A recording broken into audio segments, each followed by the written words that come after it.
बिस्मिल्लाहिर्रहमानिर्रहीम स्टूडेंट्स अस्सलाम वालेकुम। फंक्शनल एनालिसिस चैप्टर 6 पे सबसे पहले हम लोग बात करेंगे कंटिन्यूस फंक्शंस पे। ओके, डेफिनेशन पे आते हैं जी।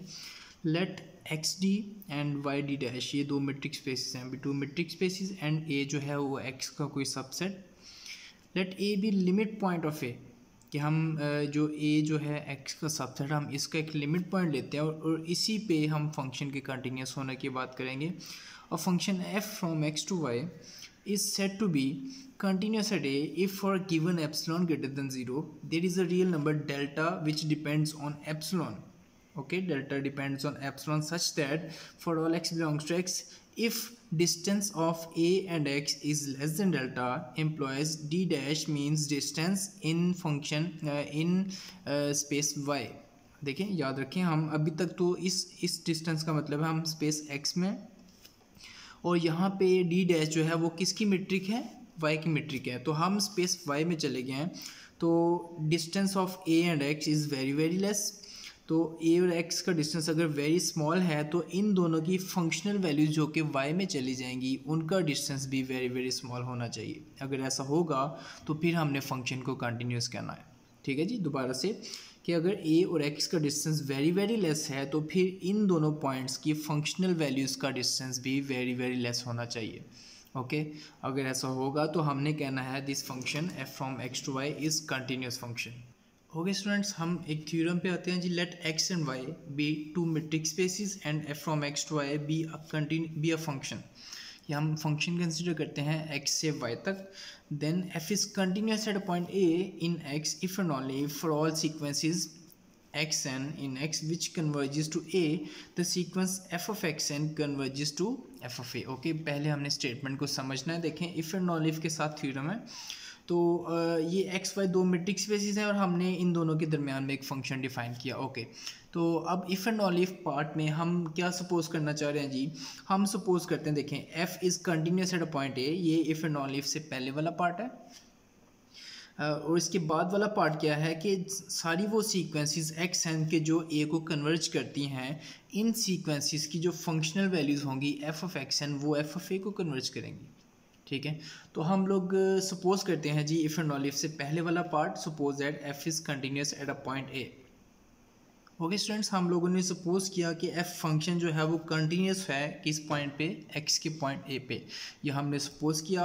अब हम लोगों ने क्या प्रूव करना है जी, कि हर वो सीक्वेंस एक्स एन जो ए को कन्वर्ज करेगी, पहले ये गिवन इन्फॉर्मेशन है। इफ़ एंड ऑल इफ के बाद देखें, इफ़ एंड ऑल इफ के बाद जो हमने प्रूव करना है वो जस्ट ये है कि f of x n f of a को कन्वर्ज करेगा, लेकिन इसके अंदर भी गिवन इन्फॉर्मेशन ये है कि सारी वो सीक्वेंसेस एक्स एन जो ए को कन्वर्ज करती हैं, ये कन्वर्जेंस इन सब के लिए होगा।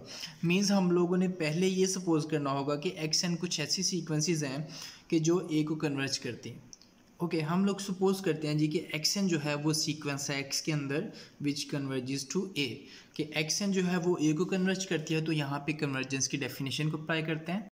ओके, हम लोगों ने क्या सपोज किया, हम लोगों ने सपोज किया है, अभी ज़रा देखिएगा दोबारा से, हम लोगों ने सपोज किया कि एक्स एन जो है वो एक सीक्वेंस है जो ए को कन्वर्ज करती है। तो कन्वर्जेंस की डेफिनेशन के मुताबिक हमें कोई ऐसा नेचुरल नंबर मिलेगा n not such that for all n greater than equals to n not distance of x n a less than delta.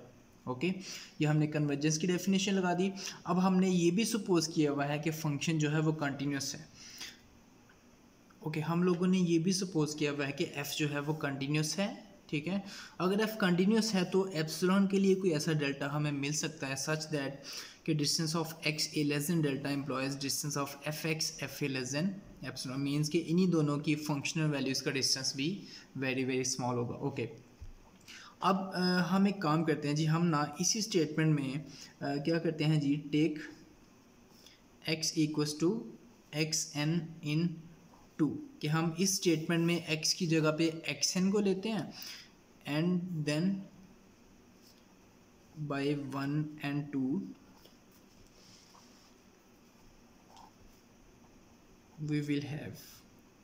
अब जरा देखिएगा कि हम इसी स्टेटमेंट में x की जगह पे एक्स एन लिखें तो distance of x n and a less than delta implies इन्हीं दोनों की functional values d dash f x n f a less than epsilon. Okay, हमने वन को भी ज्वाइन किया। वन में क्या था, वन में इंफॉर्मेशन थी distance of x n a less than delta, और फिर यहाँ पे distance of x n a less than delta का मतलब था कि एफ एक्स एन और एफ ए जो है वो वेरी वेरी स्मॉल मीन्स कि less than epsilon.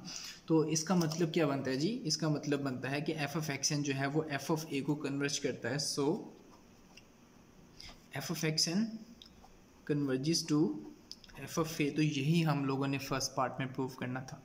Okay students, conversely suppose करते हैं हम लोग, suppose that for all sequences x n which converges to a, f x n converges to f of a. ये हमने सपोज कर लिया and we have to prove that f is continuous at a. हमने ये prove करना है कि F continuous है, तो हम इसको कंट्राडिक्शन मेथड से प्रूव करते हैं जी।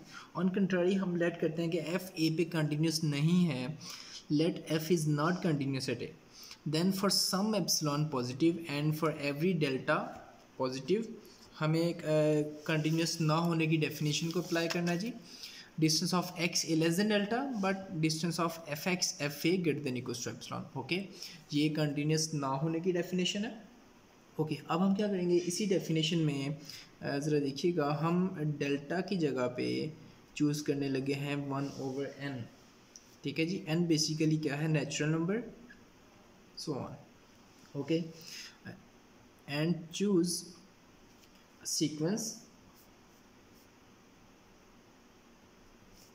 सीक्वेंस हम चूज़ करते हैं हर एक डेल्टा के लिए, एक्स एन एक सीक्वेंस चूज़ करते हैं such that distance of x n and a less than delta n, delta n means 1/n। Okay, ये हमने एक सीक्वेंस चूज़ कर लिया। अब इसका मतलब क्या है, that is xn converges to a। so xn converge करेगा a को, तो बाय सपोजिशन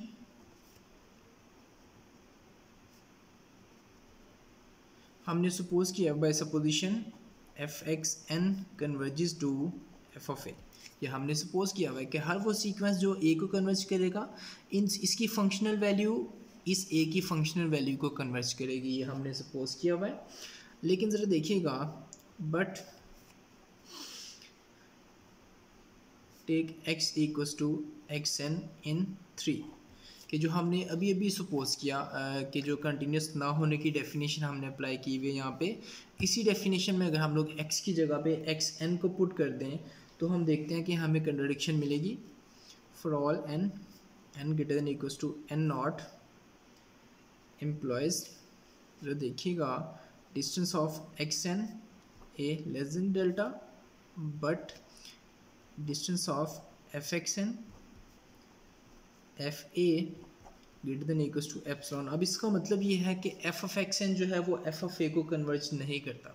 हमने अभी अभी क्या प्रूव किया, बल्कि सपोजिशन भी थी कि f of x n f of a को हमेशा कन्वर्ज करेगा जब भी एक्स एन ए को कन्वर्ज करेगा। लेकिन हो क्या गया कि एक्स एन तो ए को कन्वर्ज कर रहा है लेकिन f x n f a को कन्वर्ज नहीं कर रहा है, यहाँ पे अ कंट्राडिक्शन। तो ये कंट्राडिक्शन है, इसका मतलब हम लोगों ने कुछ तो गलत सपोज किया था। तो जो हम लोगों ने सपोज किया था कि कंटिन्यूस नहीं है, वही गलत सपोज किया था। So our supposition was wrong,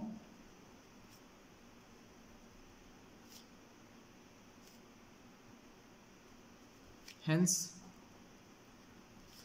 f must be continuous, f must be continuous at a. So this is our required proof.